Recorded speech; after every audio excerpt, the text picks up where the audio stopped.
news! Tomorrow, the artistic side of me shows my experimental side by doing a little something called Aesthetic Week.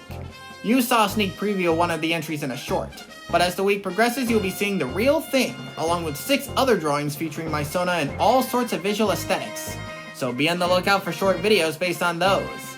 Also, a week from now you'll be seeing the next What If run take shape. Entry-wise, there will be a handful of entries that I thought would make good winners. Even though I start with a lackluster title that serves as Mike Myers' swan song. But that's beside the point.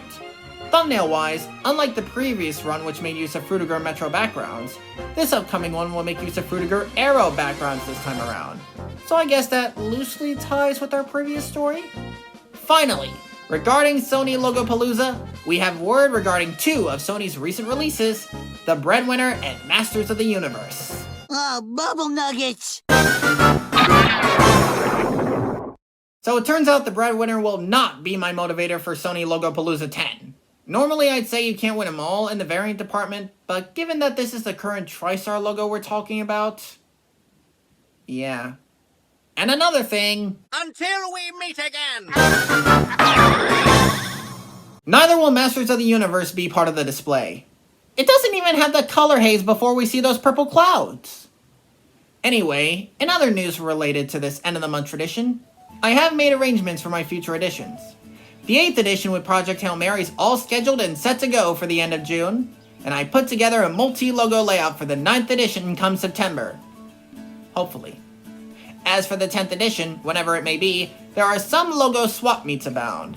Both Columbia since 2022 and Centennial will respectively have their logos from A Man Called Otto and It Ends With Us in the display. And 3,000 Pictures will finally have Lady Chatterley's Lover be substituted for People We Meet on Vacation. Those are not my key motivators for that.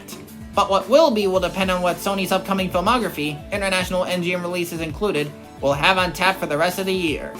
For the 12th edition finale, I will go into more detail about that soon, but to give you a clue as to what you'll be seeing in it, I'll be including Across the Spider-Verse and Fixed in the display. I felt bad for not including them in SLPs 4 and 5, but they're finally getting their time to shine!